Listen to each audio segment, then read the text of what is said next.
Crazy Junior High Life. I'm Emma, and each week I will take you through the chapters of my life. I'm sure many of you will be able to relate to the craziness and all the highs and lows, along with the twists and turns. If I talk about something you can relate to, please leave me a comment on my website at emmatakesontheworld.libsyn.com. Also, please make sure to rate us and review us on iTunes. Chapter 1, Heroes. Well, Emma, so the first question of the day for chapter 1, it's heroes. So this was a question that you posed to me. I wrote it. You did write it. I thought it in my head. Well, I'm a thinker. Well, I appreciate you being a thinker. So with chapter 1 being heroes, you asked me the question, who's your heroes and why? And you know, that's a great question. It's kind of tough because sometimes when we think of heroes, we think about people that, you know, like cops and firefighters and Superman, like the superheroes. You're a fire marshal. Well, I do work in the fire service, yes.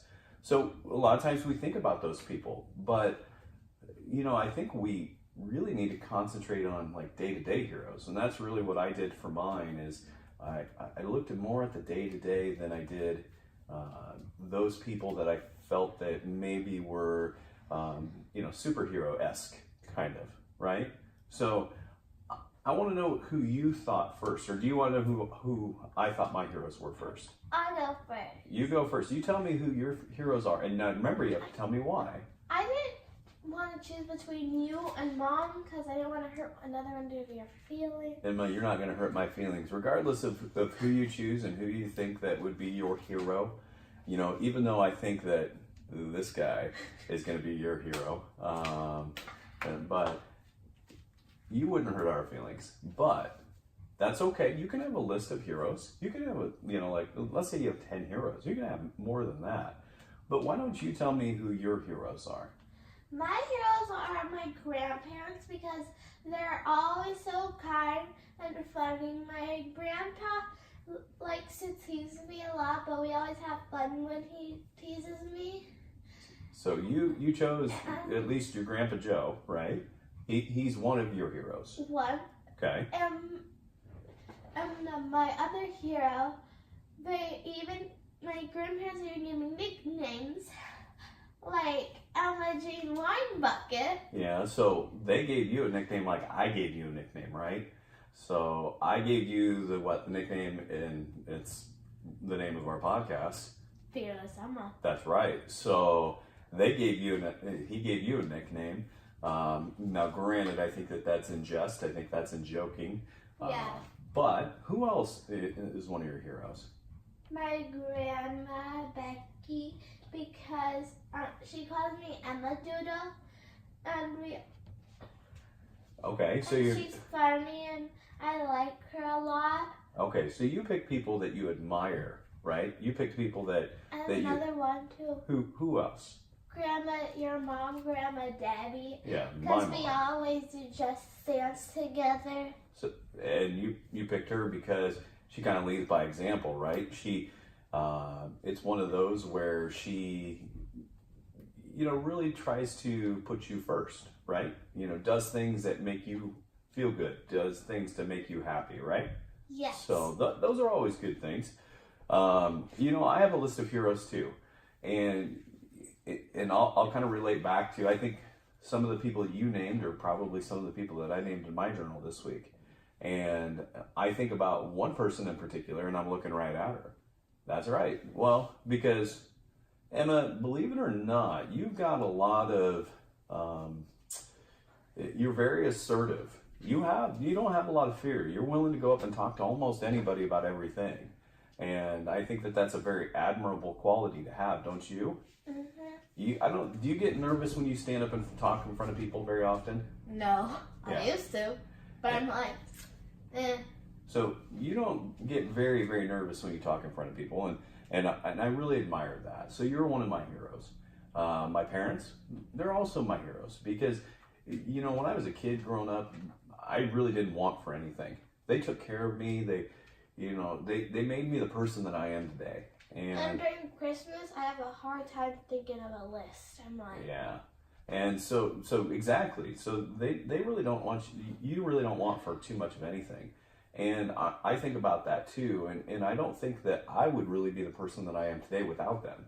I think that they've done such a great job really propelling me to be as successful as I have been, just like you. I think that. What about Grandma Becky? Well, Grandma Becky too, but I really grew up with your Grandma Debbie and Grandpa Joe. So yeah, but you married my mom.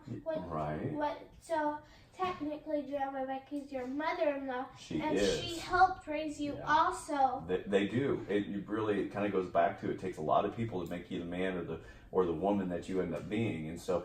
I think that those people that have really kind of helped with your development over the course of time are really heroes, don't you? Perfect. Yes.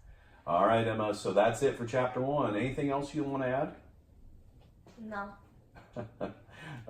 You're a lady of few words today. All right, so with that, we're going to wrap up chapter 1.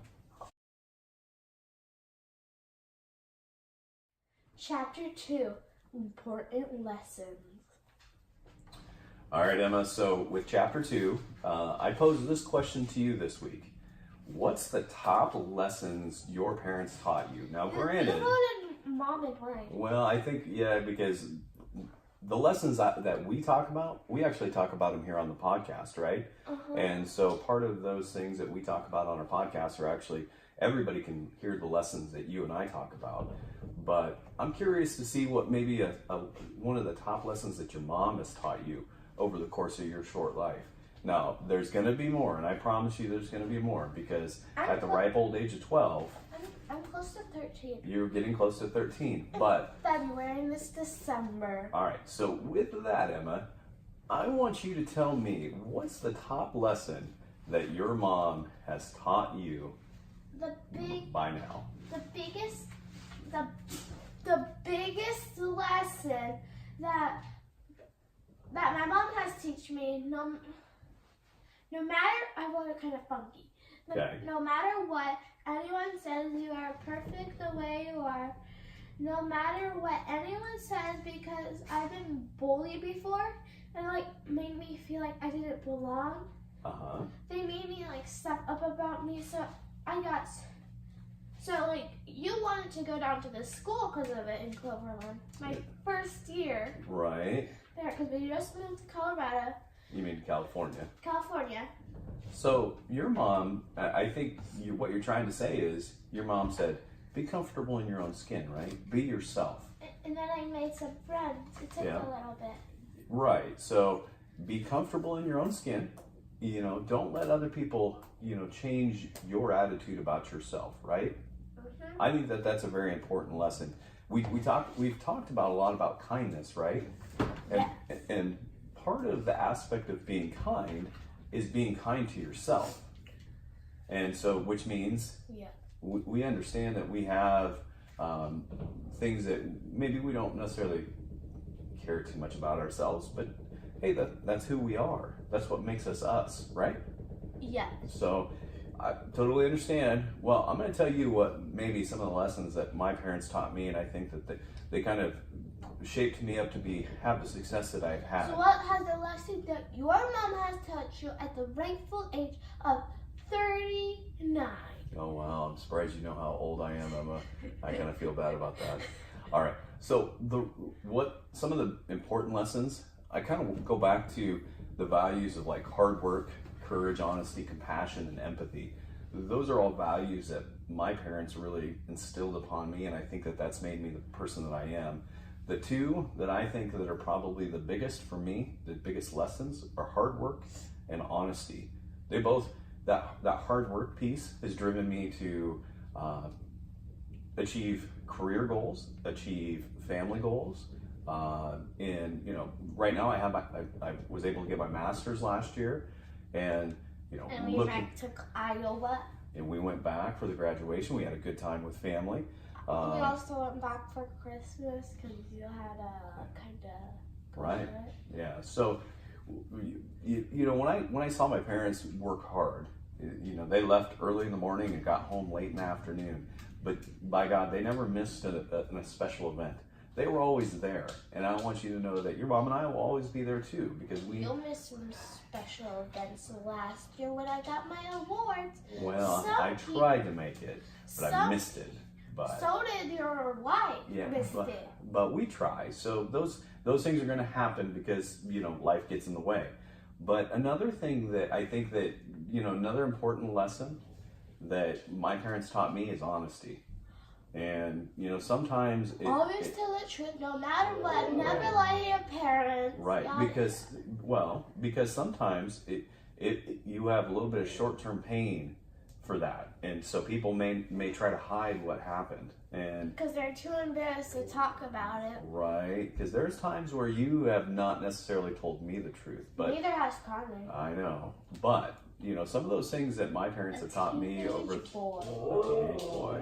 Some of the things that my parents have taught me over the course of my life is, they always seem to have eyes out in the community. So if I did something wrong, I knew it was going to get back to them. Like, they're mainly friends with everybody in Iowa and Missouri Valley. Right.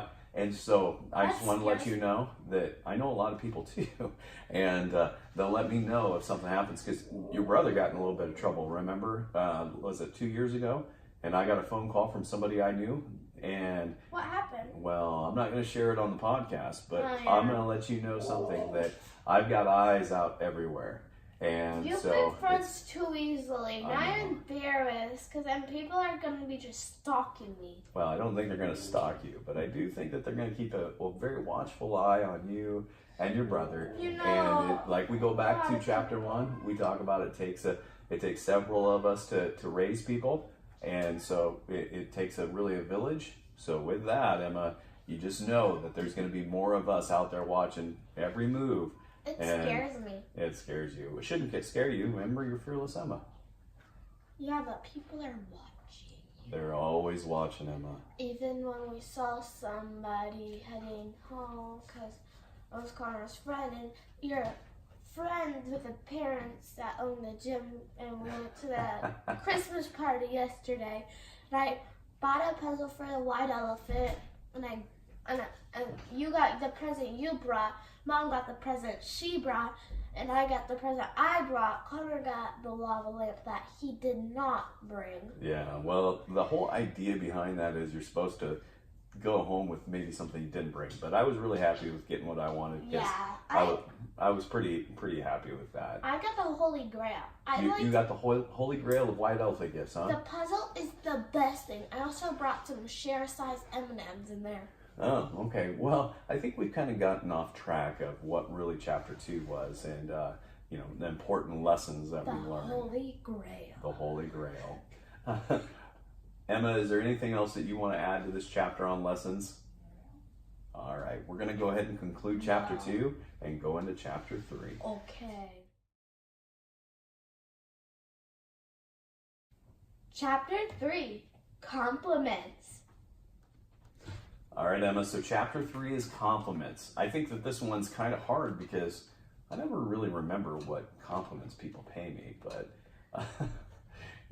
so before we go any further, one thing that I do have to say is one thing that we're going to do differently. We're actually recording this podcast to maybe make a video blog and put it up on YouTube, and you're hamming it up for the camera right now. So if you can't quite see, I'm sure it's probably hard for me to describe.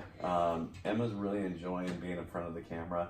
She's making eyes. She's having quite the great time. So hopefully, over time, she gets to the point where she isn't maybe so silly, and we can take it. That's never gonna happen. I know you're being you, and I appreciate that. So check us out on YouTube. Look for Fearless Emma. There should be a vlog. I'll try to put a link on our Libsyn website so that way people can check out this podcast on I know YouTube. how to set a link. Well, what we'll do is we'll work on that. But now going back to chapter 3. Chapter 3 is, what's the best compliment you've ever received? This one's pretty tough. And I had a hard time with this question. I didn't. Okay. So the best compliment I ever received was someone told me, great job. Not good job, great job. Because I finally bench pressed 55 pounds all by myself with no help and made me feel good inside because whenever I tried to lift it, I would always need help or else it would collapse on me. Well, good job. High fives, Emma. All right. Well, that's great. And whenever you hit those types of milestones, it makes you feel good, right? Mm-hmm. You accomplished a goal, something that you had set for yourself. You worked hard at that goal, right? Mm-hmm. And then when people recognize that you worked hard for that, it makes you feel good. How did it make you feel inside when somebody told you great job? It made me feel a nice warm feeling. Nice warm feeling? That's great. And that's something that one of the things in my daily meditation, thinking about having that nice warm feeling, that kindness to yourself, and really feeling that really makes you feel good. And I think that as we talk about relationships, that's one of those things we want to make sure that we identify making other people feel good. And I really think that as we go back to those 3 acts of kindness that we talked about, just the simple things, like telling people good job on different things and really recognizing what they did is always a very important thing. So I'm going to tell you something that really had me, it took me a long time to really think about what the best compliment that I've ever received. It took me several days. I really had to reflect on this one because I really don't think about compliments. I think about the compliments maybe that I pay towards other people, and then I realize that I don't do that as often as I probably should. I try to be friendly, and it's hard to.